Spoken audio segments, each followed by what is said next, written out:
16 juin, nous sommes partis à 7h30 de Tambov pour direction Volgograd, anciennement Stalingrad. Point positif, c'est qu'il fait beau et que la route n'est pas trop mauvaise. Vous apercevez ici, devant le camion, notre séchoir automatique et naturel. Économie d'énergie. Tout ce qu'on voit là, le vert, c'est des pommes de terre.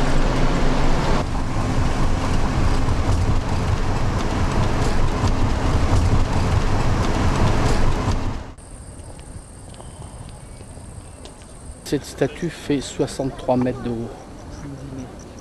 Alors, pardon, 70 mètres. Nous sommes dans le mémorial de la flamme éternelle à Volgograd, anciennement Stalingrad. Et c'est émouvant se trouver là, quand on sait ce qui s'y est passé, ça laisse pas insensible. Et ce qu'on a vu tout à l'heure, c'est la statue de l'appel à la liberté. Cet immeuble en ruine, c'est une ancienne minoterie qui a été transformée en château fort pratiquement de résistance pendant la guerre. La guerre est très présente à Volgograd. Ça a été très important. D'ailleurs, vous allez voir, je vais faire un quart de tour et vous allez comprendre pourquoi. Et là, un alignement de pièces d'artillerie.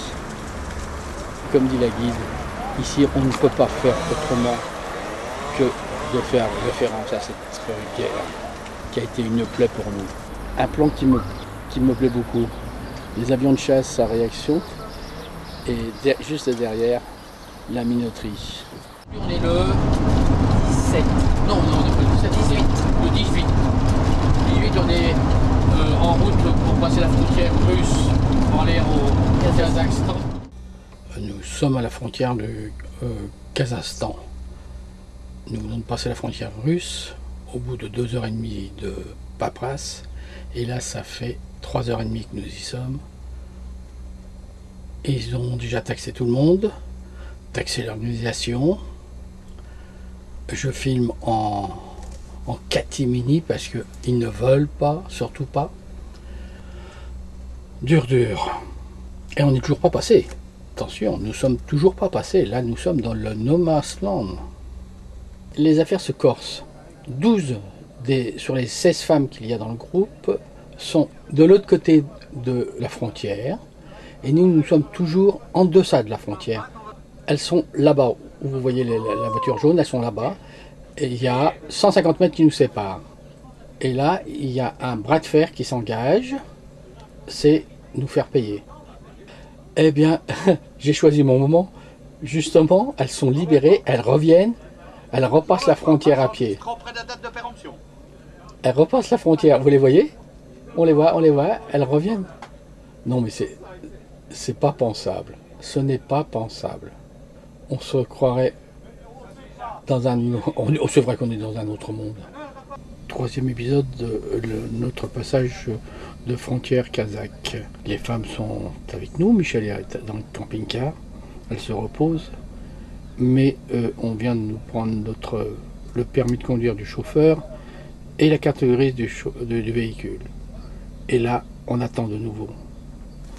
Il est 5h moins le quart, depuis 8h30 ce matin. Il y a perte de vue, une mer de sel, c'est très curieux.